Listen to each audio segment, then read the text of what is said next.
Oke, teman-teman, sekarang ke topik bahasan project schedule ya. Jadi gini teman-teman, kalau waktu yang hilang itu kalau di proyek itu ya nggak bisa kembali gitu. Orang cenderung untuk ya udah deh kalau misalnya kita kurang uang, kita pinjem gitu ibaratnya ya. Kita talangin dulu. Tapi kalau waktu yang sudah hilang, susah recovery-nya ya udah. Kalau ibaratnya biaya itu kayak sunk cost gitu. Jadi kalau waktunya kurang, waktu yang terlambat kita nggak bisa balik ke yang dulu-dulu lagi gitu. Kalau terlambat ya udah terlambat. Nah, fatalnya kalau di proyek itu jika jenis kontraknya adalah yang berbasis penalti. Kalau yang berbasis penalti, maka setiap keterlambatan akan dikenakan denda. Nah, denda tersebut akan mengurangi profit kita nanti ke depannya gitu, teman-teman ya. Nah, gimana caranya di dalam topik bahasan ini ya? Setiap pekerjaan itu harus dirancang tepat waktu ya. Gimana caranya membuat scheduling ya? Bagaimana setiap pekerjaan itu memiliki nilai tambah ya? Dipastikan sesuai dengan keinginan customer ya. Schedule-nya juga realistis, tidak terlalu cepat ya. Tidak terlalu lambat juga karena terlalu lambat juga nggak bagus ya. Gitu. Jadi kita merancang penjadwalannya dan biasanya ini akan jadikan basis teman-teman ya, basis juga, basis perhitungan, basis pengukuran nanti ke depannya, nanti diminta ke klien ya. Jadi klien akan meminta jadwal kita dan akan diminta untuk setiap presentasi pekerjaan ya. Di setiap presentasi pekerjaan yang dilakukan secara harian bisa jadi, mingguan, bulanan dan sebagainya, nanti yang menjadi topik utamanya adalah durasinya ya. Jadi progres pekerjaannya udah sampai mana gitu, durasinya bagaimana gitu ya. Oke, jadi waktu itu yang memiliki fleksibilitas paling ketat sih menurut saya ya, karena kalau udah terlambat ya sudah terlambat gitu, nggak bisa balik lagi gitu. Dan menjadi sumber konflik. Sumber konflik, jadi kalau di proyek itu ya attitude dan sebagainya akan ke-trigger gitu loh kalau masalah konflik ya gitu. Kalau masalahnya konfliknya di waktu, jadi waktunya yang buruk, manajemennya buruk ya, ditambah lagi yang personelnya buruk, attitude-nya sudah itu komplit banget ya, komplit banget, chaos banget gitu. Ya, jadi schedule itu harus dirancang sebaik mungkin oleh si project manager dengan memperhatikan kapasitas dari tim ya gitu. Jadi orang-orangnya seperti apa harus diperhatikan juga. Nah, ini adalah goals utamanya dari project schedule management ya, memanage waktu agar setiap pekerjaan itu memiliki nilai tambah, agar setiap pekerjaan itu dapat diselesaikan dengan baik ya, lebih cepat bahkan itu jauh lebih bagus kalau lebih cepat ya. Oke. Nah, ini di dalam PMBOK ya, proses-prosesnya bagaimana kita biar bisa memanage waktu ya, schedule di dalam proyek. Dimulai dari perencanaan pasti ini ya, dimulai dari perencanaan, lalu mendefinisikan aktivitas gitu. Bu, apa bedanya gitu kan di define scope itu ada create WBS ya, create a work breakdown structure. Ingat teman-teman, work breakdown structure itu level terkecilnya adalah paket pekerjaan. Paket pekerjaan itu adalah a group of activities. Nah, kita akan menguraikan ke level aktivitas. Itu perbedaannya create WBS sama define activities. Ya, tuh. Setelah itu, kita coba nih mulai melakukan urutan-urutan pekerjaan. Mana yang bisa dikerjakan secara paralel, mana yang bisa dikerjakan terlebih dahulu, mana yang harus menunggu, gitu. Itu dibuat urutan-urutannya. Ya. Boleh nggak Bu serial semua? Serial semua itu kalau misalnya durasi proyeknya itu fleksibel gitu ya. Nah, rata-rata kan proyek itu kan berbatas waktu yang sangat cepat sekali ya, temporer. Makanya kita harus melihat mana aktivitas yang bisa dilakukan secara paralel gitu. Ya. Setelah itu kita estimasi karena kita kan sudah menguraikan level activity ya. Kalau activity berarti verb semua nih, kata kerja semua. Kita akan mengestimasi durasinya setiap aktivitas. Oke, dari setiap aktivitas kita identifikasi, lalu kita buat jadwalnya. Ya, jadwalnya seperti apa? Jadwalnya kalau di kita itu ada yang disebut dengan kurva S atau S-curve. Ya, kalau kamu nanti terlibat di project, pasti yang pertama diminta adalah S-curve-nya mana. Ya, kita buat dulu S-curve-nya, kita berikan ke klien, klien akan memantau dari S-curve tersebut. Atau bisa jadi nanti klien yang memberikan waktunya, ini timeline harus ngikut ini, bisa seperti itu ya. Nah, setelah itu ini kan di fase planning semua ya, di planning semua.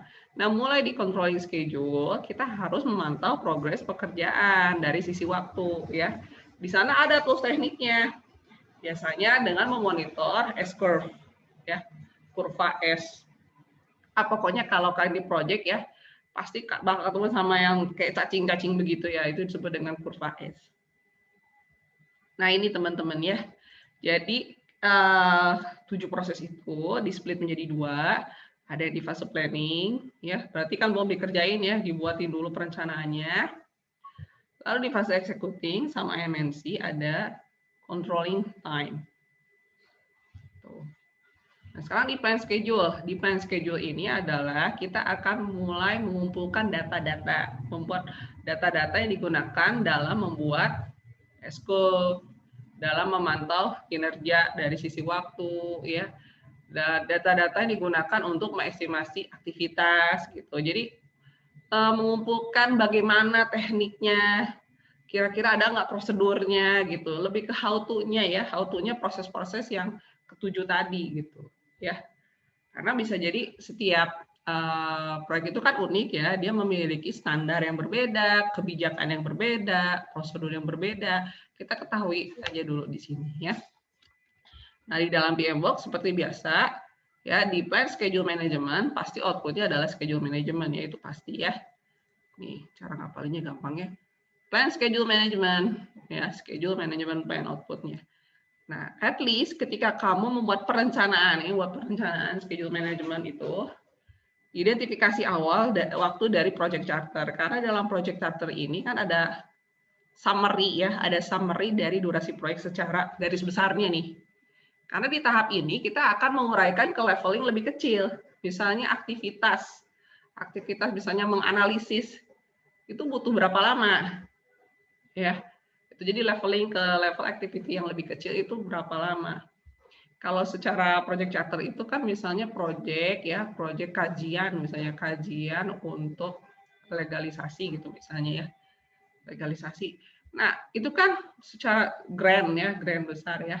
Nah, untuk yang leveling ke aktivitas lebih kecil akan dilakukan di tahap ini gitu ya. Terus di rencana proyek ada IF, ada OPA. IF masukan dari klien itu masuk ke dalam IF ya. OPA adalah template prosedur yang kita punya, bisa jadi tools tekniknya adalah menganalisis aja sih, atau bisa jadi meeting, ya meeting bersama expert karena kita bisa jadi kesulitan untuk menguraikan waktunya gitu. Bu boleh nggak ngira-ngira? Ini ya, ngira-ngira itu kita harus hindari ya teman-teman ya. Jadi jalan satu-satunya adalah ketika kamu nggak tahu ya, kamu harus bertanya ke orang yang tahu di proyek itu, yang punya pengalaman yang serupa, itu jauh lebih akurat dibandingkan kamu mengira-ngira sendiri. Dan kalau mau masih ini topik ini nanti gambarin produknya, prosesnya diperjelas. Ini siapa ini ya? Kasih TA ya. Suara siapa ini tadi ya? Ada yang bocor?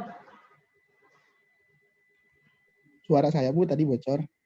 Oh bocor. Lagi ngajar kamu teh? Enggak Bu, lagi bimbingan. Tapi tadi yang orang lain sih Bu, saya mah enggak, cuma ngedengerin aja. Oh ya, atau kamu dengerin ibu dulu atuh ya. Sok atuh. Iya ada Bu, dengerin ibu tadi mah cuma di play aja Bu.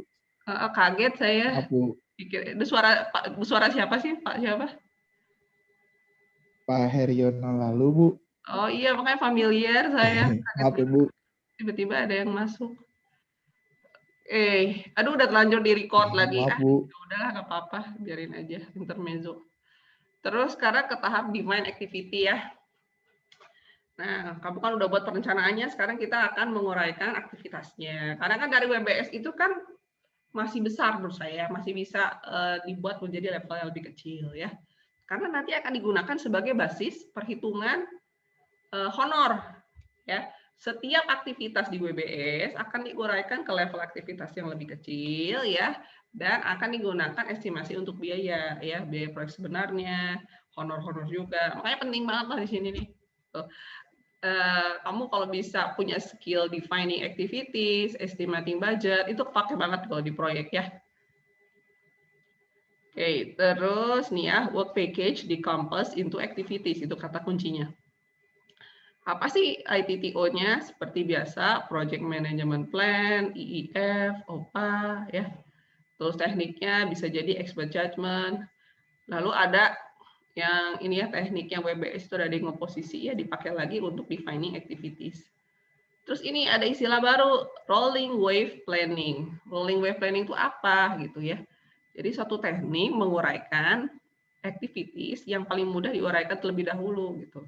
Jadi kalau misalnya ada aktivitas ya, ada paket pekerjaan yang kita tuh agak sulit menguraikannya ya, kita bisa hold dulu deh, kita bisa tunda dulu ya, tapi harus tetap didefinisikan.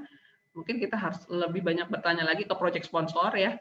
Kita point of view-nya adalah kita project manager, kita tanya ke project sponsor, kita minta misalnya expert dia pengalaman di dalamnya untuk menguraikan aktivitasnya gitu. Jadi teknik memuai yang lebih mudah terlebih dahulu ya. Nanti seiring berjalan waktu dia akan menjadi suatu list kegiatan yang lengkap gitu. Ya, daripada kita nunda-nunda ya, kita mulai yang lebih mudah dulu lah, kurang lebih seperti itu. Nanti seiring berjalan waktu nanti lama-lama akan terisi ya. Akan terisi detailing dari aktivitasnya. Itu disebut dengan rolling wave planning ya. Oh. Bu ini teh apa gitu, kau nggak familiar, ya udah ngikut aja ya, karena di sertifikasi biasanya ini keluar juga teknik rolling wave planning itu apa gitu ya. Nah, dengan meeting juga bisa ya. Nanti outputnya apa? Karena kan tadi define activities, pasti aktivitas semua lah, cara ngapalinnya gitu.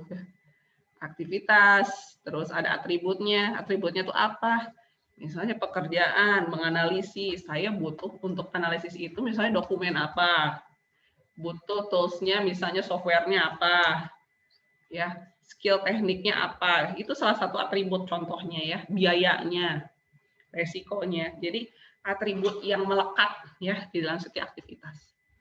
Terus ada juga milestone list. Nah, teman-teman, ini milestone list ini kalau di dalam project management ini penting banget gitu.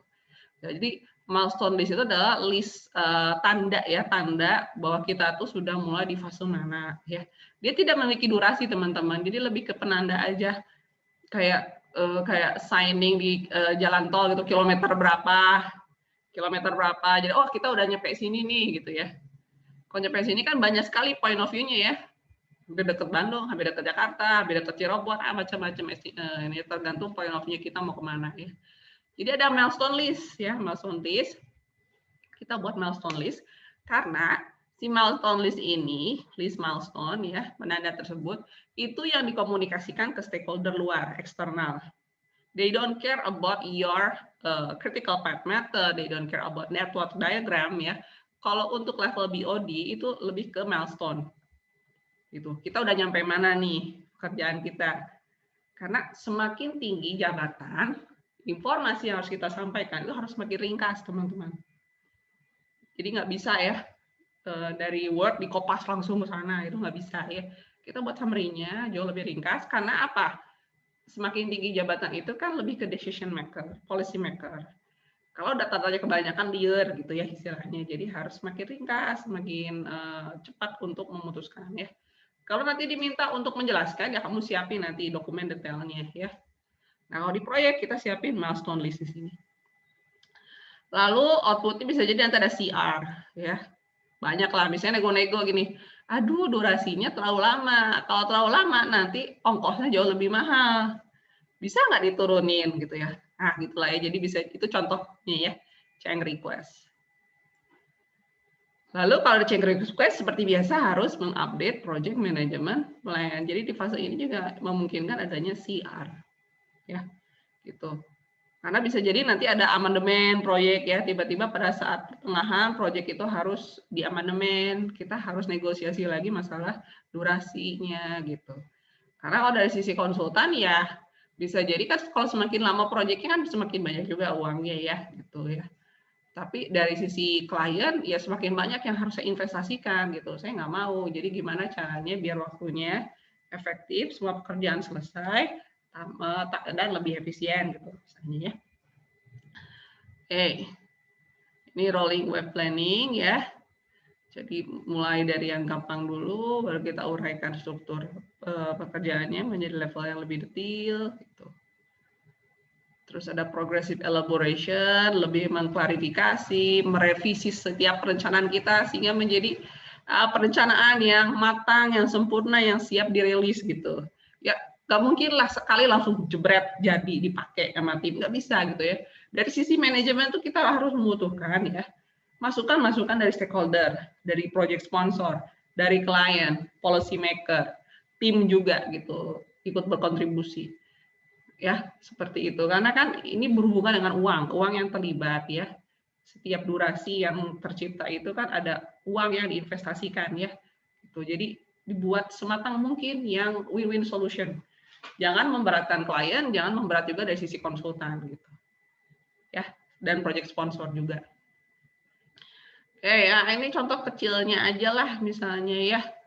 Nah, asalnya tuh sampai sini aja sih gitu. Asalnya sampai sini aja nih. Nah, ya, karena WBS itu paket pekerjaan ya.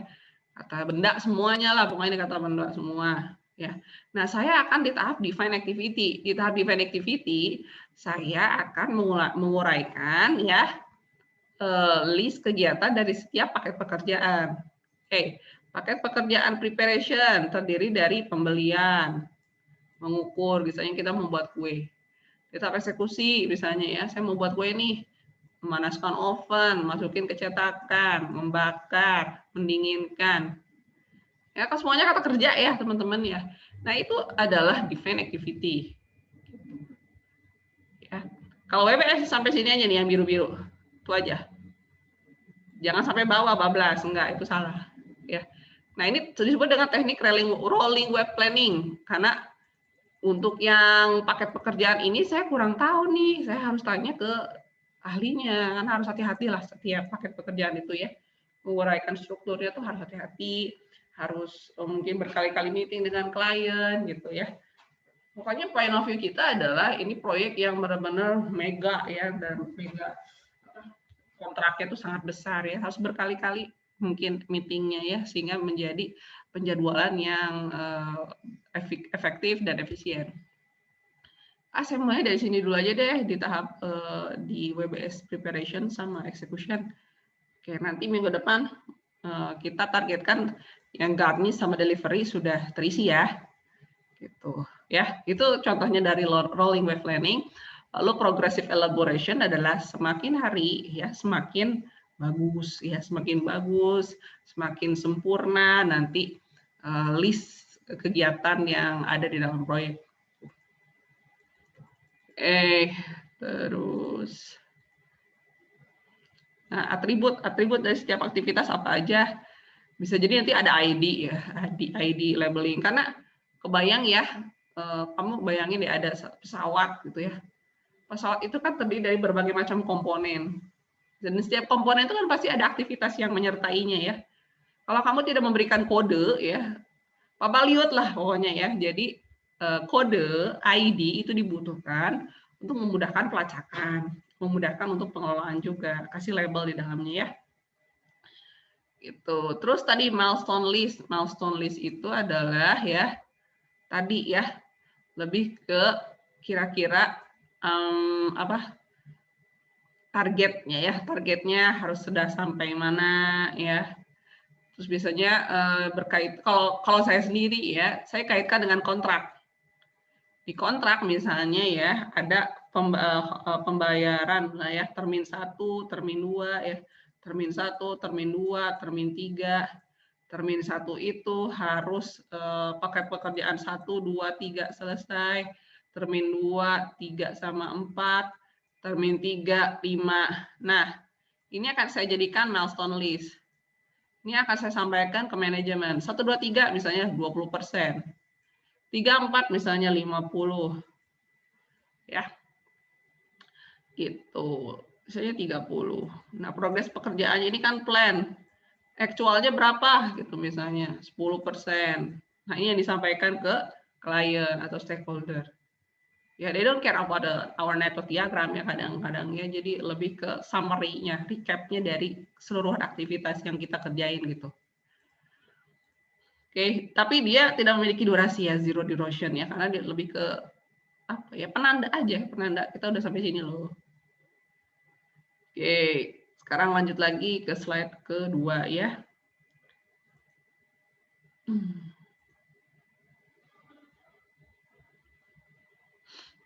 Slide kedua ini udah mulai ini ya, mulai agak mikir. Tadi juga mikir sih sebenarnya, cuma harus agak berpikir keras.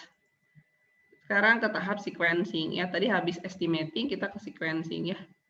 Gitu. Ini ada chat apa sih? Oh, ke toilet. Terus sequence itu adalah kita tuh mau ini nih, mau membuat urutan pekerjaan ya. Karena kalau dibuat kayak kereta api ya enak sih, habis ini ngapain jadi waktunya lebih lama banget ya. Dari sisi vendor mah asik-asik aja, dari sisi klien ongkosnya kemahalan ya gitu. Jadi kita cari nih mana yang bisa dikerjakan secara paralel, mana yang memang nggak bisa kita dikerjakan secara paralel, macam-macam lah. Nah, untuk melaksanakan proses ini dalam PMBOK ya, at least kamu pegang rencana proyek, dokumen-dokumennya, IF dan OPA yang berpengaruh. Terus tools tekniknya ada PDM, Precedent Diagramming Method. Kalau di OR itu kalau nggak salah ada ya teman-teman, cuma di OR itu di dalam manajemen proyek itu agak ya konsepnya sama, cuman agak sedikit berbeda lah ya. Terus kamu bisa menerapkan teknik dependency sama determination integration ya, teknik keterhubungan ya, ketergantungan suatu aktivitas dengan aktivitas lainnya. Lalu kamu juga bisa menerapkan leads and lag, mana yang pekerjaannya bisa lebih dahulu, mana yang bisa kita kerjakan lebih mundur gitu. Lalu tools tekniknya biasanya kita gunakan ini ya, wajib sekarang mah ya. Ini evident kuat banget gitu ya. Jadi kita butuh yang namanya suatu aplikasi apps atau website gitu, macam-macam lah ya. Tools yang dapat merekam durasi dari setiap pekerjaan kita, durasinya berapa persen pencapaiannya, ya targetnya berapa, hasil aktualnya berapa gitu, harus direkap secara baik gitu. Kita siapin itu, lalu outputnya adalah nih network diagram ya, jaringan proyek. Jadi nanti kalau jaringan itu kan kumpulan dari node-node ya, ini start, habis ini ke sini, habis ini ke sini. Ya, kalian familiar nggak dengan kayak gini nih? Ini finish. Ya ini kepake nanti di proyek ya, gitu. Terus project dokumen update in case kita harus mengupdate, ada CR ya, kita harus mengupdate dokumennya. Nah sekarang teknik PDM ya, atau Precedent Diagramming Method. Nah ini digunakan untuk menghitung durasi proyek. Ya, sekali lagi digunakan untuk menghitung durasi proyek, si critical path method itu ya. Nah sebelum menghitung durasi proyek, kita estimasi ya durasi aktivitasnya dulu gitu, ya gitu. Nah biasanya kita gunakan teknik PDM atau AON. Jadi ada banyak sekali tekniknya, berhamburan semua. Yang dipakai sertifikasi itu cuma satu ya, activity on node plus one. Nah itu aja ya. Karena kalau di dalam sertifikasi itu teknik lainnya juga ada jawabannya gitu. Padahal yang dipilih adalah AON plus one. Nah ini yang saya ajarkan di kelas ya. Wah, udah inline banget dengan sertifikasi lah mata kuliah Mampro tuh. Oke. Nah, sebelum ke teknik critical path method untuk menghitung durasi proyek, kamu harus tahu dulu nih ya secara filosofinya lah ya. Yang disebut dengan logika ketergantungan tiap aktivitas ya. Jadi suatu aktivitas ya, kita ngomongnya sudah aktivitas lagi bukan paket pekerjaannya, udah levelingnya lebih kecil. Ada yang finish to start, kita kasih kode FS. Ada yang start to finish, ada yang finish to finish, ada yang start to start. Start to finish itu jarang digunakan, ya. Kita bisa neglect this, ya. Jadi finish to start itu artinya apa? Finish to finish, selesainya bareng. Start to start, Mulainya bareng finish to start. Habis ngerjain ini, mulai ke aktivitas yang berikutnya. Harus selesai dulu aktivitas sebelumnya, baru aktivitas berikutnya bisa dikerjain. Gitu. Nah gini ya, ini adalah simbolnya. Kita harus terima simbolnya seperti ini, kotak, aktivitas, terus ada panah. Si panah ini adalah relationship, hubungan ya. Aktivitas A dengan aktivitas B. Aktivitas A sama B ini adalah FS, finish to start. Aktivitas A, artinya gini nih ya, kalau kamu ini gimana sih? Aktivitas A harus selesai dulu, baru bisa ngerjain aktivitas B. Ini artinya ya, tanda panah ini. Ya, aktivitas A harus selesai dulu dikerjain, baru aktivitas B bisa dimulai.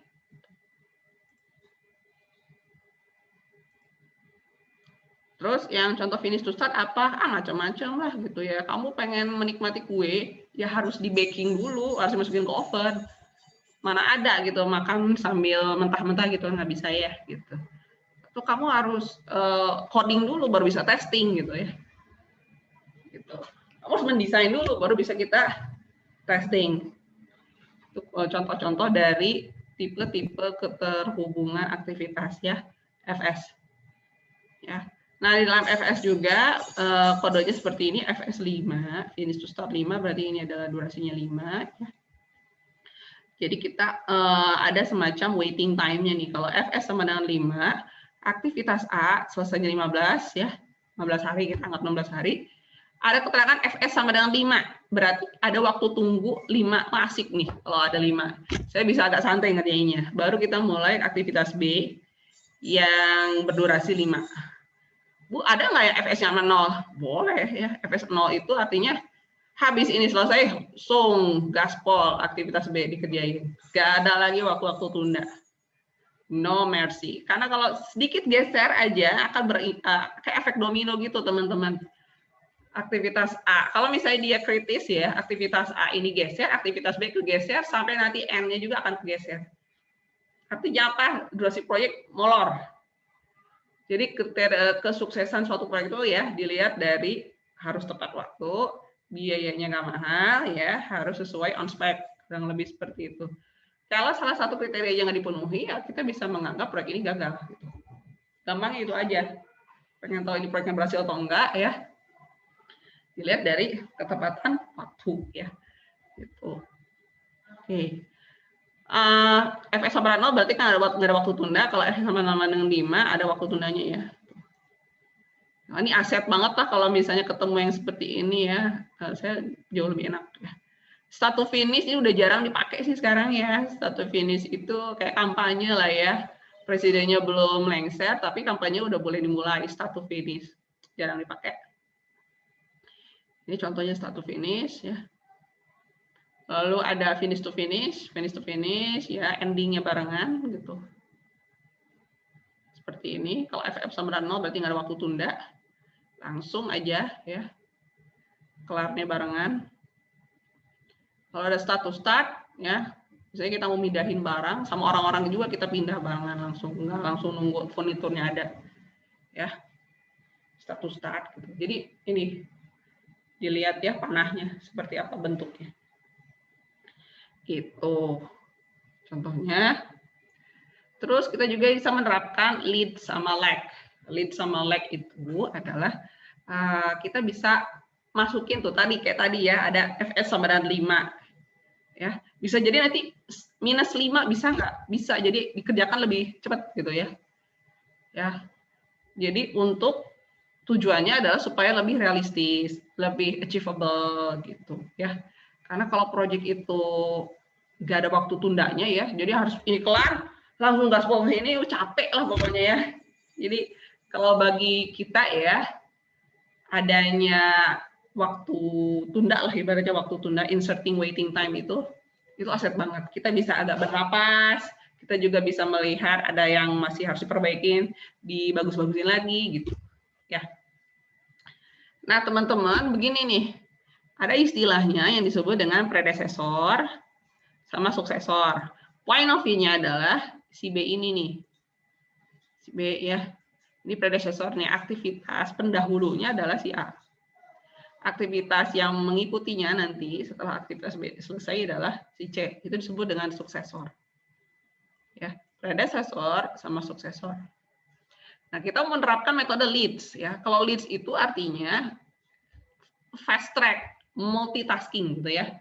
Ngerjainnya barengan secara paralel, boleh gitu. Silakan aja. Ini kejadiannya kalau misalnya waktunya itu sangat deadline banget gitu ya, sangat compact banget ya. Harus segera selesai gitu ya. Situasi sekarang itu ya yang COVID-19 everything should be fast gitu ya. Harus kerjain lebih cepat, lebih baik ya, karena berlomba-lomba juga dengan waktu. Ya. Tuh. Nah, kalau yang waiting time ya, like itu adalah waiting time. Kalau leads tadi adalah lebih cepat ya. Ada yang mendahului, ada yang terlebih dahulu ya. Awalnya seperti ini ya. A itu harus sudah selesai baru aktivitas B dimulai. Nah, A belum selesai, B udah di start. Ya, tapi harus dicek lagi bisa nggak dikerjain gitu. Kondisi seperti ini. Kalau misalnya memang nggak bisa ya udah kita secara natural ya udah begini aja, A, B-nya bentuknya seperti ini. Nah, kalau waiting time ini yang tadi ya saya sebutin ya, kalau dikasih waiting time itu enak lah pokoknya. Berarti dia bukan kritis, kita punya aset yang berharga juga di sana. Terus tipe-tipe keterhubungan ya, ada lagi atau sequencing, ada mandatory, discretionary, eksternal sama internal. Kalau mandatory itu hard logic, jadi nggak bisa diganggu-gugat. Aktivitas A harus selesai dulu, baru aktivitas B dimulai. Itu contohnya yang hard logic ya. Kamu nggak bisa bangun atap kalau pondasinya aja belum kelar gitu lah ya. Kalau discretionary, knowledge base, jadi suatu aktivitas ini itu bergantung kepada knowledge base. Ya. Kalau eksternal bergantung pada faktor luar ya, misalnya ya ketersediaan material. Itu nggak bisa kita kendalikan gitu ya. Ya makanya kita harus antisipasi dari awal. Gitu, salah satunya. Seperti ini. Ada juga dari sisi internal. Kalau timnya cepat, ya bisa jadi proyeknya juga selesainya lebih cepat. Kalau timnya slow learner, agak susah juga gitu ya. Nah ini contohnya ya. Activity list sama sequence yang tadi ya. Misalnya membuat kue, ini udah levelnya level activity, saya kasih kode aja ID di sini. Predecessornya A, B, C, C, C, D. Artinya apa nih? Misalnya beli material, mengukur bahan-bahan. Kamu bisa mengukur bahan-bahan kalau kamu beli materialnya terlebih dahulu. Jadi nggak bisa langsung ukur, dari bahan-bahannya nggak ada gitu ya. Gitu. Terus nyampur. Mau nyampur mixing, kamu nggak bisa mixing kalau misalnya bahan-bahannya belum ada. Belum kamu ukur. Dan lain sebagainya. Jadi predecessor itu adalah aktivitas pendahulunya seperti apa. Boleh nggak lebih dari satu? Boleh, sok aja. Misalnya mau masukin ke apa? Masukin kue ke oven, ada C sama D, artinya apa nih? Harus dicampur dulu dan ovennya juga harus dipanasin secara berbarengan gitu. Nah, nanti kamu buat begini, mulai dari start. Terus habis dari start misalnya A, B ya. A, B, C. C ini pendahulunya adalah B. I ini pendahulunya adalah B gitu ya. I pendahulunya B. Jadi dibuat dalam bentuk network diagram. Jadi not tambahannya adalah start sama end atau finish. Nah, ini disebut dengan sequencing ya. Sequencing awal, basic sequencing. Basic urutan dari setiap aktivitas seperti ini bentuknya. Oke, sekarang lanjut ke slide ketiga ya. Slide ketiga, dikit aja.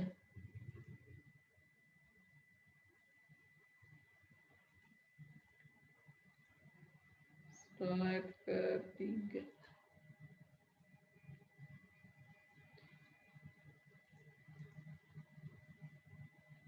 Sekarang mengestimasi durasi aktivitas. Kalau tadi kan lebih ke urutan, sekarang berapa sih durasinya setiap aktivitas gitu ya. Sebelum kita membuat durasi secara proyek keseluruhan, kita harus tahu dulu setiap aktivitas berapa durasinya. At least ya in this step ya you collect this stuff ya, project management plan, project document, IF sama OPA. Tekniknya macam-macam di sini. Kamu bisa gunakan 1 atau 2 aja. Boleh nggak semua? Capek lah ya, kalau saya sih. Kalau 1 aja udah powerful ya silakan ya. Analogous estimating, top down. Parametrik, perhitungan secara matematis. 3-point estimate, menggunakan 3 waktu. Paling cepat, paling lambat, waktu normal, diambil rata-ratanya. Bottom up estimating, mulai dari level yang paling kecil, durasi proyeknya berapa, gitu ya. Menganalisis data, kita punya misalnya proyek yang serupa, kita coba apply ke proyek yang sekarang, dilakukan adjustment.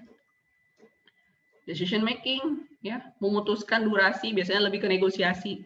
Kalau misalnya proyeknya ketat ya, atau misalnya dananya ketat, kita harus banyak nego-nego di sini. Decision making, meeting, bertemu dengan tim, expert judgment, bertemu dengan konsultan atau ahli di bidangnya. Nanti outputnya adalah durasi ya setiap aktivitas, basis estimate-nya. Ya. Setiap orang itu mau dibayar berapa per jam, per hari, per minggu. Nah harus dibuat kesepakatannya. Ya, jadi jangan sampai oh kamu kerja oke kerja. Ternyata dia dibayarnya misalnya per apa ya? Kalau memang dia biasanya dibayarnya per bulan, dia ternyata dibayarnya per deliverable gitu. Kan jadi nggak sinkron ya. Jadi kita harus banyak bertanya di sini ya. Banyak bertanya. Bahkan ada yang ini teman-teman, kalau misalnya kayak aktivitas ya yang sudah dibuat standarisasinya ada, upah-upahnya itu ada ya, upah-upahnya gitu. Kita bisa mengikuti dari situ. Intinya adalah setiap durasi aktivitas itu akan menjadi basis estimasi biaya. Gitu. Makanya estimasinya, basis estimasinya harus jelas di sini dulu karena nanti biaya emang ngikutin sini gitu. Ya. Gitu. Oke, ini bottom up estimating, setiap durasi aktivitas kita identifikasi dari mulai bawah dulu. Ya. Gitu. Terus ada activity resource requirement, setiap aktivitas, kebutuhannya dari man, machine, material, methodnya apa? Dikasih keterangan. Kalau tadi kan predecessor ya, sampai sini ini. Kalau di tahap sequencing itu informasi ini belum ada. Tapi di tahap estimate activity duration, nah kita mulai nih, ada nih resource-nya. Karena kalau resource makin banyak kan biasanya lebih cepat ya. Ya ada beberapa tipe aktivitas, kalau semakin banyak resource-nya, orang yang terlibat, jauh lebih cepat gitu. Tapi ada juga yang nggak ngaruh sih gitu. Ada beberapa aktivitas nggak ngaruh kayak misalnya kayak coding, programming, semakin banyak software programmer maka jauh lebih cepat. Nggak juga sih sebenarnya gitu ya, tergantung. Jadi cuma pada umumnya semakin banyak orang yang terlibat ya bisa jadi jauh lebih cepat pekerjaannya. Makanya kita identifikasi dulu nih aktivitas ini butuh berapa orang sih, yang ini butuh berapa orang, ini kira-kira butuh berapa orang gitu ya. Dibuat semacam estimasinya. Ya, lalu durasinya. Setelah itu ada juga disebut dengan resource breakdown structure ya. Ini adalah orang-orang ini sekarang tuh kalau kemarin kan WBS ya, kalau sekarang RBS nih.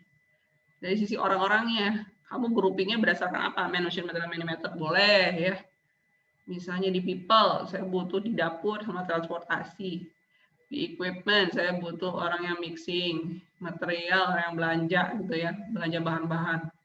Nah, ini disebut dengan RBS. Ya, kamu bisa gunakan ini untuk mengestimasi durasi dari aktivitas. Ya, karena apa? Durasi aktivitas bergantung pada resource yang tersedia. Ketika resource-nya itu limited, maka durasinya bisa jadi enggak limited, terbatas. Ya, lebih lama gitu bisa jadi. Ya. Oke, nah di dalam project itu ada yang disebut dengan effort sama durations ya, gitu. Kalau effort itu adalah yang harus kita durasi harus kita selesaikan setiap aktivitas tuh, durasi exactly-nya ya.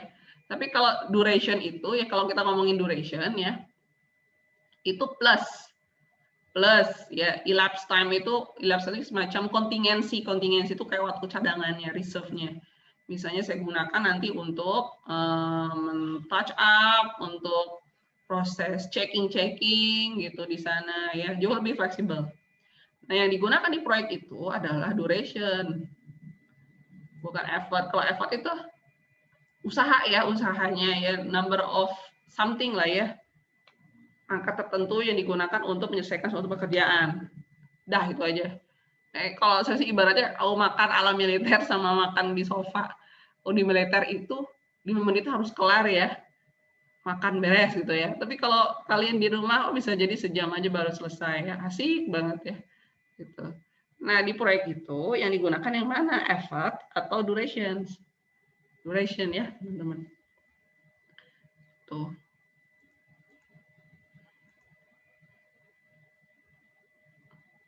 Terus ada yang disebut dengan analogous estimate. Analogous estimate itu adalah menggunakan durasi dari historical informations. Ya, kita bertanya pada expert. Kebetulan expertnya tersebut pernah menangani proyek yang mirip, serupa gitu. Nah, kita bisa gunakan durasi estimasinya dari pendapat ahli tersebut. Makanya jangan sembarangan mengestimasi durasi itu, harus bertanya pada ahlinya. Nah, bahasa kerennya adalah analogous estimating. Kalau parametric estimating itu lebih ke faktor pengali aja. Kalau misalnya 1 hari itu tarifnya berapa, kalau 2 hari jadi berapa. Berarti kita menggunakan parametric estimating. Ya. Ada reserve analysis. Nah, reserve analysis itu apa? Makanya kita tadi itu kan ngomongnya masalah duration. Karena duration itu plus reserve analysis. Jadi untuk durasi spare time yang kita gunakan jika terjadi fail, jika terjadi defect, kita masih punya waktu untuk mengerjain gitu. Ya, ada disebut dengan reserve analysis di sini. Ini kan jelek ya, jadi kita harus punya waktu untuk memperbaikinya lagi. Kita punya waktu untuk touch up. Jadi yang disampaikan klien itu sudah bagus, ya. Nah, kita bisa taruh reserve analysis nanti di jadwal, boleh, ya. Bu, boleh nggak saya gunakan waktunya tadi effort? Silakan aja, tapi pastikan timnya itu sehat semua ya. Timnya sehat semua, dan kalau terjadi apa-apa, kamu harus menanggung ya. Jadi ya harus manusiawi lah kalau durasi itu ya, jangan menang sendirilah ibaratnya. Harus lihat dulu juga tim kayak gimana orang-orangnya gitu. Ya. Jadi not too tight ya. Jadi give reserve time. Kita buat kontingensi di mana ya, di sana ya. Lalu ada 3-point estimate. 3-point estimate itu mengestimasi durasi aktivitas dengan menggunakan 3 estimasi. Waktu paling cepat, waktu paling lambat, waktu normal, diambil rata-ratanya. Ini saya dapatnya dari mana? Dari historical information. Sekali lagi ya, kamu bisa ngambil data-data yang proyek terdahulu yang hampir serupa, kita terapkan nanti ke proyek yang kita lakukan adjustment di dalamnya. Jadi ada time optimist, time most likely, sama time pessimistic ya. Dibagi menjadi 3.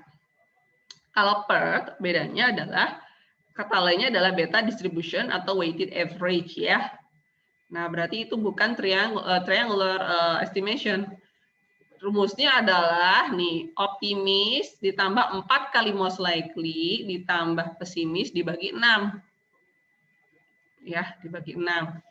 Ini rumusnya harus hafal ini di luar kepala ya. Standar deviasi, variance. Nah, ini bisa sering keluar di ujian sih kayak gini-gini nih. Harus hafalin aja lah sama kalian ya. Rumus seperti ini. Maka untuk mengestimasi durasi proyeknya dengan menggunakan rumus seperti ini boleh. Contohnya ya. Nah, bisa dikerjain di rumah deh ya.